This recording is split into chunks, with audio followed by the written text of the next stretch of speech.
Okay, now we're going to have a short but very important speaker.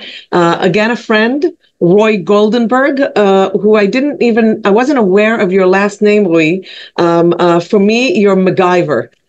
He's an engineer by training, entrepreneur by spirit of Tom, Tikkun Olam makers in Israel, an organization dedicated to affordable solutions for the challenges faced by people with disabilities, elderly, and the poor. And Roy will talk about Tom, a great partner of the Purple Vest. And when I say MacGyver, he's the guy to call whenever, the situation that we're dealt with is not an accessible one, and we have to find a solution. He's the solution finder. Roy, please.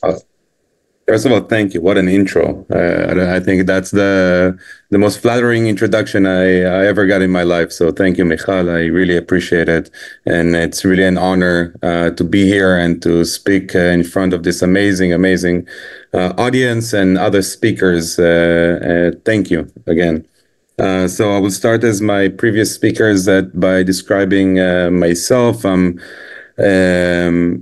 Well, I think my skin tone will be Middle Eastern white. I have short hair, too long of a beard, wearing a dark blue shirt. As Michal said, I work for an organization, a nonprofit called Tom, Tikkun Olam Makers. I'm the director for Tom in Israel and leading the research and development for Tom Global. I will start with a short introduction, very quick, about Tom and what we do, and then we'll jump into the emergency response and our projects, ongoing projects. So let me just try and share. Oh, no, I will have to reshare because I didn't click the sound. There we go. And no, sorry about that. Yeah. Third time always works. There we go. And can you see now my screen? Yes. We see something, but it's not here. Now we do. There we go. All right. Thank you. So Tom Tikkun Olam Makers, we're, as I said, a nonprofit organization working to develop and distribute open source solutions for people with disabilities and the elderly. We're a global movement of communities that are dedicating for creating a society that technological progress and innovation allow anyone, anywhere to access affordable solutions for neglected challenges that they face on their day-to-day lives. When we started the organization, we were asking ourselves, what are the greatest challenges of humanity? And we were looking at 1.3 billion people around the world that are living with disabilities, and they don't have the access to innovative and technological solutions to their day-to-day needs. So on the other hand, so this is the challenge, we're talking about these millions of people with millions of or billions of neglected challenges that has no market or government solutions.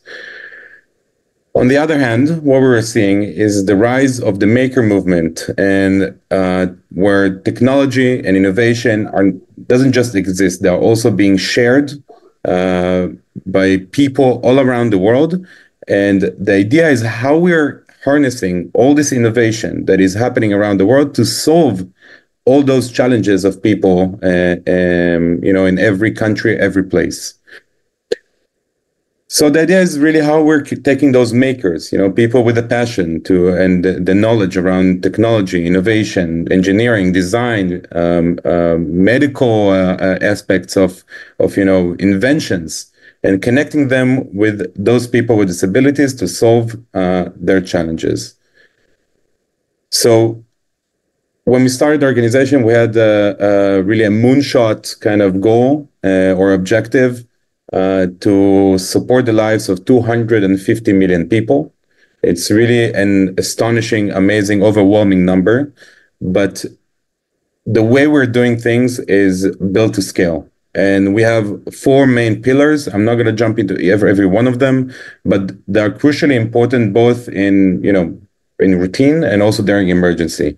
One is a global community We're working in over 30 countries as we speak. We have local communities that are developing and distributing solutions.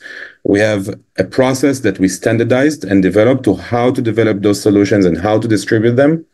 We have a portfolio of over 900 projects that are open source and free and available to anyone to download, and a web platform that connects all the points together. So I'm not gonna, as I said, I'm not gonna jump into every detail. I have only 10 minutes, unfortunately, but I did want to show you a few things. But before, I will say, I'll make a statement. The world has designed for people like me. And who are those people? White, 18 to 45 males with no glasses, no disabilities, no special needs. The world is designed for people like me because the world has been designed or was designed at least in the past or in the previous 400 years by people like myself. Only in the last century, more and more people started to think about other needs of other people who are not white males. And slowly we're seeing a progress in the way that we are designing the world, both products and services. So even in routine or without any emergency, lives of people who are, a bit different than those white males they're facing many challenges in their day-to-day lives. But during routine time, most people find themselves a way to adapt or adjust and create a routine that works for them, okay, morning till night. What we saw during COVID, and I see COVID coming back here, but we saw during COVID that once you're changing everything, the first people to feel the significant impact are people who need special services, who need special products. And they are the most vulnerable communities during emergency times. So now we're seeing it for the second time, at least in Israel, since 2020. And this is during the war that started in October. And since then, we started to serve 4 different communities. The first community are people with disabilities from affected areas, people from around the Gaza Strip and people from the north, people who had to either evacuate during the start from the war, or people who decided to stay. And then they have a lot of unique situations in their day-to-day life. And this is actually one of the projects that we're working on, and an amazing effort that we're doing together with Access Israel, how to support the lives of people who live in those areas. The second community are wounded civilians that are now overflowing the hospitals and the rehabilitation centers. The third is wounded soldiers. And now we're looking into the fourth aspect, or the fourth community, and this is regarding humanitarian aid, and I will touch on humanitarian aid as my final remarks. So we're doing 3 main efforts to support the lives of people now in Israel.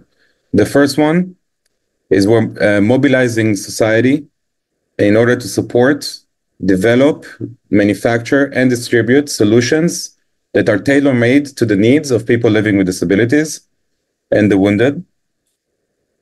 The second, and with that, also building an ecosystem. This is what you're seeing here on the map, mapping and building the ecosystem that can support this effort. So all those points are points of places where we can manufacture, we can recruit volunteers, we can develop and distribute and support with the solutions. And when I'm saying solution, when I'm saying solution, so this is the second thing that we're doing. So what we started to create is developing a portfolio of solutions that is dedicated for times of crisis, And now in Israel we have a war, but a lot of those solutions can also be supporting people during other times of crisis. I hope that none of us will need it, but we're creating this portfolio that is free and available to anyone to use and manufacture locally. I wanted to show you two of the solutions, just as an example to understand what exactly I'm talking about. So this is the first solution that we already manufactured more than 100 of those chairs. This is a toilet seat for kids with muscular dystrophy that many times, people have some solutions to make the toilet at home accessible. But when they have to move, and they need to move frequently as well, they don't have a solution. And we saw many parents needing to hold their children over the toilet. Sometimes it's a 15-year-old, and it's not very, convenient, I would say. And we created this chair that is foldable, and you can fold it into a trunk, and you can carry it on your back, and you can take it from place to place. This chair can also be used for anyone who just want to visit a hotel, not just during an emergency crisis, but this is the emergency crisis usage of this solution. The other solution that we're now manufacturing by hundreds, those are the weighted blankets. So for those of you who doesn't know weighted blankets, those are blankets that are used usually by other kids with severe ADHD, kids on the autistic spectrum, and now also in Israel we start manufacturing them for people who are suffering from anxiety and PTSD. Those blankets are just life-changing for hundreds of people that we already provided this to them, and we're sewing those blankets all over the country by volunteers that are from morning till night, just sewing and donating them to kids and people in need. So this is the second solution. I just wanted to give you an example of some of the solutions. Closing remarks, Roy. Closing remarks, please. Closing remarks. Okay, time flies. So closing remarks. So first of all, I want to thank Access Israel for the opportunity to do this amazing project that we're leading together. And I wanted just to close with one last thing. So the fourth community that we're now serving is what we call the humanitarian aid. So we believe that humanitarian aid is not and shouldn't be a political matter. And we, as we speak, we're sewing blankets and creating solutions also in the West Bank, and hopefully very soon also for people in Gaza. And the needs of people with disabilities shouldn't be a matter of politics. And we're hoping that we can create a better life for anyone, anywhere. So I just wanted to close with this, and to thank Michal and to thank everyone here on this call. And I really hope that we can change the lives of people for the better. Thank you. Thank you very much, Roy. I could listen to you for much more than the minutes you spoke just now. And the project that you were talking about is a great partnership. And again, it's great organizations joining hand with JDC, Joint Israel, an amazing partner. And I'm looking forward with a very hopeful feeling that we're going to help each family one at a time. So thank you very much. Thank you very much.